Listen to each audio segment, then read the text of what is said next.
J'ai toujours été fasciné par la mythologie et par les grands textes, les grands chants, les grandes épopées grecques, romaines, scandinaves, mais particulièrement grecques. Au point où, quand j'étais adolescent, j'avais écrit un projet d'adaptation de l'Odyssée, plus précisément du moment où Ulysse se rend parmi les morts et voit tous les héros tomber au combat lors de la guerre de Troie, et où il erre parmi les âmes maudites. J'avais pour envie d'adapter ce passage précis de l'œuvre d'Homère, et c'était un projet en stop motion qui n'a jamais vu le jour, qui traîne encore dans mon esprit, et qui est né suite à 2 visionnages. L'Inferno, film muet de 1911, qui a une véritable claque et un vrai chef-d'œuvre du cinéma italien qui décrit la traversée des enfers par Virgile et Dante. C'est vraiment une merveille du 7e art qu'on se régale, franchement, à découvrir encore aujourd'hui. Il y a plein de versions avec différentes BO qui existent et qui sont disponibles sur YouTube. Le lien est en description. Franchement, vu les tableaux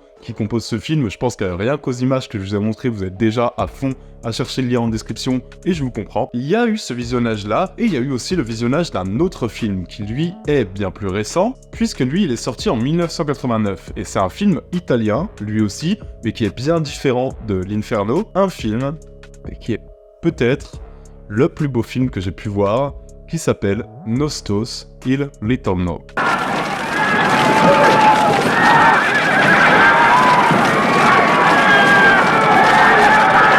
Franco Piavoli, c'est un cinéaste italien. On va parler beaucoup de l'italien. Vous moquez pas de mon accent, les amis, ça va être terrible. Et c'est donc un cinéaste italien qui est connu pour ses nombreux courts-métrages qu'il réalise depuis les années 50. Et pourtant, Nostos, c'est son premier film de fiction. Alors oui, il avait déjà réalisé The Blue Planet, qui est un documentaire lui ayant ouvert les portes de plus grosses productions et lui permettant de créer du coup Nostos, suite au succès de The Blue Planet. Nostos, qui est un film exceptionnel, ne serait-ce que par la durée de son tournage qui a duré 1 an. Ce film, je l'avais découvert un peu par hasard, adolescent en fait. Je sais pas vraiment comment, peut-être à l'occasion d'une diffusion sur Arte, peut-être grâce à ce fameux vidéoclub où le gérant a vu que j'aimais bien le western spaghetti italien, et du coup s'est dit qu'il allait me plonger en profondeur dans le cinéma italien plus méconnu. Toujours est-il que ce film, qui est très peu discuté et dont on parle peu et encore moins sur YouTube, est l'une de mes expériences de cinéma les plus radicales, les plus belles et les plus douces que j'ai pu avoir. Nostos met en scène l'errance de Ulysse, qui revient victorieux de la guerre de Troie, malgré de très lourdes pertes et malgré de nombreux amis morts au combat. Sur son chemin de retour vers son île, Ithaque, il va être confronté à 1000 embûches, des embûches naturelles ou divines, transformant son périple en une odyssée qu'on connaît tous et dont les chants d'Homère en font l'une des œuvres fondatrices de l'humanité, presque j'ai envie de dire. On connaît tous l'histoire d'Ulysse, oui, mais ce qu'en fait Nostos, c'est juste exceptionnel et hyper précieux.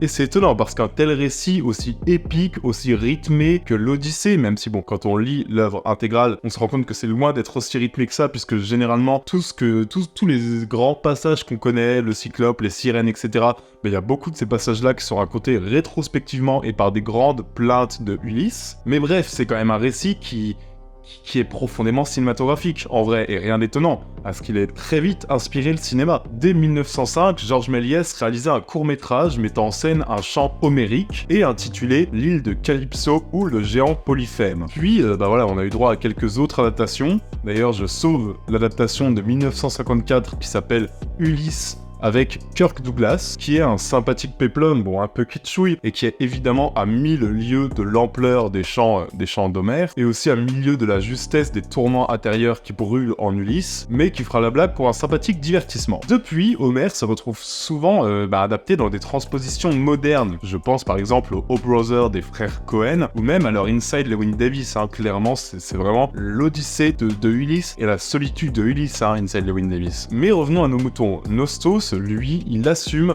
vraiment son ambition. Nous plonger le temps d'1h30 dans un véritable poème filmé, une adaptation littérale de l'Odyssée, où chaque plan, chaque scène est purement sensorielle. Et le moins qu'on puisse dire, c'est vraiment qu'il réussit son pari, quoi.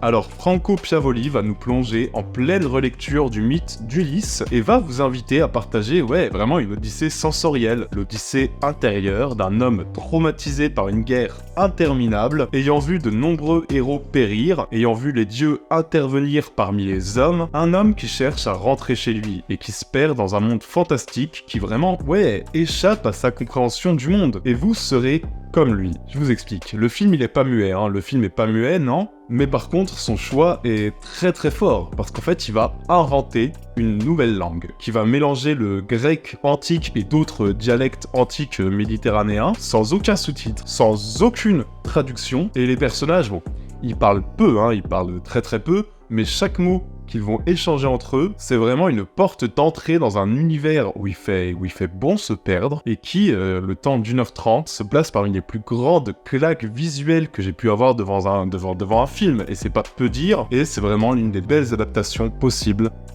du mythe d'Ulysse.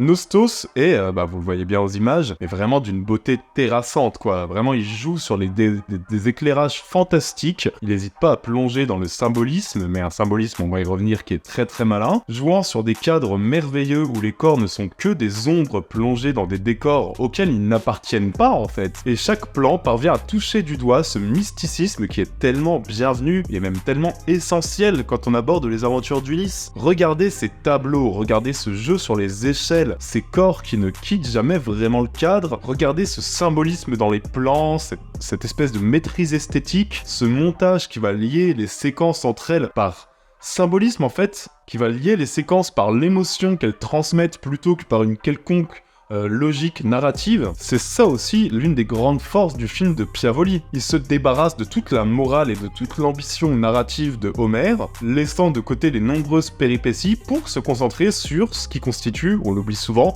le gros de l'Odyssée, c'est-à-dire les longues plaintes et les tourments intérieurs de Ulysse, qui, dans une sensibilité exacerbée, ne désire juste puis rentrer chez lui, quoi. En fait, c'est ça qui se passe dans Nostos, qui est un film d'un humanisme et d'une beauté et d'une bonté envers ses personnages et envers l'homme en général assez dingue, je vais y revenir aussi. Mais en fait, Nostos, c'est vraiment un film à prendre comme vraiment une longue balade sensorielle, un voyage de retour qui va être perturbé par des figures divines et des figures mythologiques qu'on reconnaît immédiatement.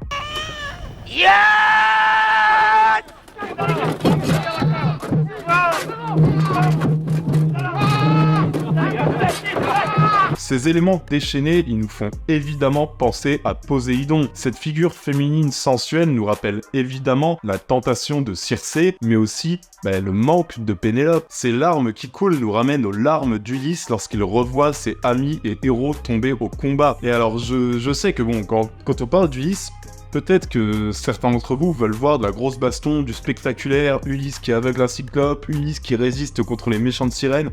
Bon, pour ça les amis, je vous conseillerais peut-être plutôt le film de 1954, parce qu'ici on se focalise vraiment sur les monologues, qui, constituent énormément de l'œuvre d'Homère, et sur l'impression d'Ulysse d'être un pur étranger dans un monde très étrange, un monde qui n'est régi par aucune règle que les hommes puissent comprendre, un monde qui échappe complètement à sa compréhension, et Ulysse subit les événements, mais avant tout, vraiment ça je tiens à préciser parce qu'attention c'est très important, on est avant tout sur un beau film, un très très beau film, qui, comme certaines grandes scènes de Terrence Malick, est d'une pureté et presque d'une naïveté touchante. C'est vraiment une belle balade très sereine, très douce. C'est un film sur la beauté du monde, sur la poésie, sur le sacré. C'est un film chaleureux et vraiment quasi transcendant en fait dans son rapport à la beauté. Un film qui a vraiment définitivement marqué mon cœur de cinéphile.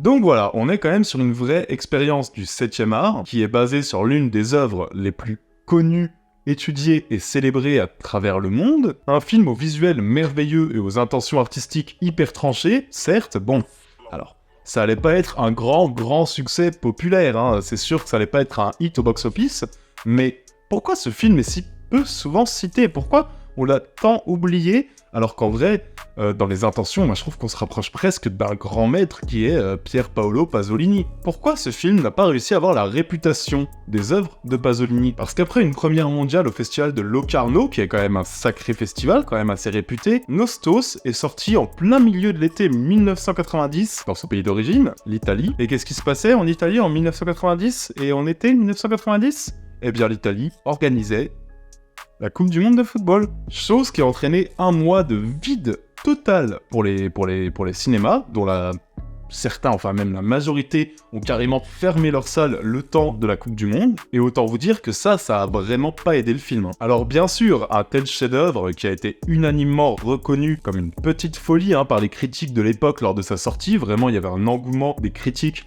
qui le considérait comme un chef-d'œuvre, le film a été très bien reçu, bah ça a permis de créer sa petite réputation. Et là, encore récemment, en France, c'est Potemkin Film qui l'a réédité, donc qui l'a rendu disponible chez nous, et on les remerciera jamais assez. Et je trouvais que ce film, bah c'est aussi mon rôle de youtubeur, d'en parler, mon rôle d'éveiller votre curiosité sur ce film beaucoup trop méconnu, mais qui a vraiment, une résonance toute particulière pour moi.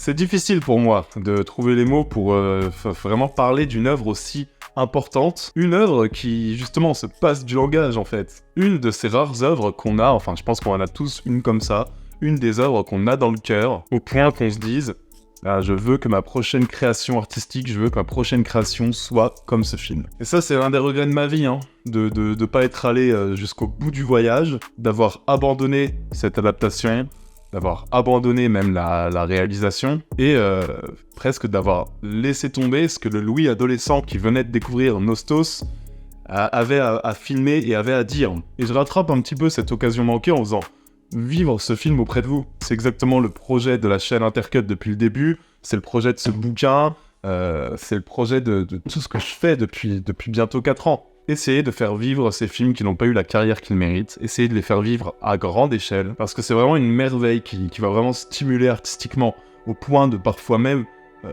pouvoir vraiment changer le regard qu'un cinéphile porte sur le monde qui l'entoure. Je voulais depuis longtemps vous en parler, sans jamais avoir vraiment trouvé l'occasion de le faire, sans jamais avoir vraiment trouvé l'angle qu'il fallait, et enfin, j'ai trouvé les mots pour vous présenter le plus beau film que j'ai pu voir.